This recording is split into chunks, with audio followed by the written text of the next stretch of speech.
दूसरों का छीनकर इकट्ठा करने वालों के साथ क्या होता है।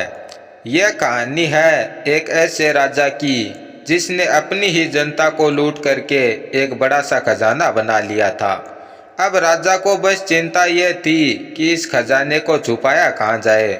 अब राजा ने जंगल में एक सुनसान जगह पर एक गोदाम बनवाया और उसमें छुपा दिया, जिसका रास्ता किसी को पता नहीं था और उसकी चाबी सिर्फ दो लोगों के पास थी।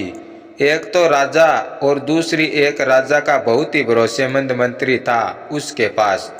राजा को लगा कि कभी मैं नहीं जा पाया तो मंत्री को भेजकर पता लगा लूंगा कि सब कुछ सुरक्षित है कि नहीं। और राजा ऐसा ही करता था, कभी खुद देखने के लिए जाता था और कभी मंत्री को भेजा करता था और बहुत दिनों तक ऐसा चलता रहा। अब एक दिन राजा ने सोचा कि चलो खजाना देख करके आते हैं, और राजा चुपके से घोड़े पर सवार होके निकल गया और जाकर खजाने को देखने लगा। राजा खजाने को देखने में इतना मगन हो चुका था कि उसे पता ही नहीं चला कि कब शाम हो गई। तभी राजा का मंत्री वहां से निकला तो उसने देखा कि गोदाम का दरवाज़ा खुला पड़ा है। उसने सोचा कि मैं आया था और शायद मुझसे ही यह भूल हो गई। अब मंत्री ने दरवाज़ा बंद किया और वहां से चला गया। अब इधर राजा ने सोचा कि चलो अब चलते हैं, और राजा जैसे ही दरवाजे के पास आया दरवाज़ा बंद था।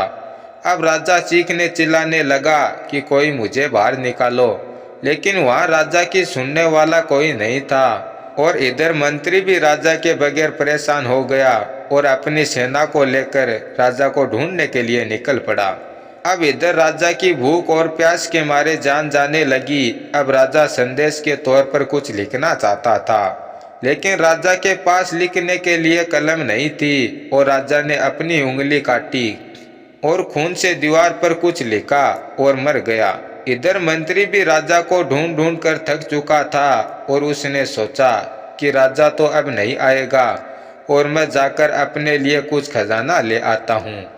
अब मंत्री वहाँ पहुँचा तो देखा वहाँ राजा की लाश पड़ी है और दीवार पर लिखा था कि मैंने जिंदगी भर अपनी ही जनता को लूट करके जो खजाना इकट्ठा किया था, आज वह मुझे मरते वक्त एक घूंट पानी और एक निवाला नहीं दे सका।